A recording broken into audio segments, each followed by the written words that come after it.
sa crkvom posvećenom arhiđakoru i pravomučeniku Stefanu.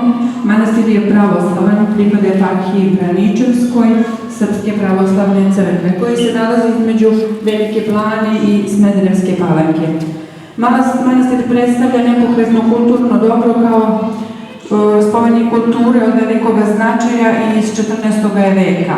Zadužbina je despota Stefana Lazarevića, građen je u moravskom stilu 1402. godine. Kako nam narodna i manastirska tradicija prenose da on ovaj sveti hram posvećuje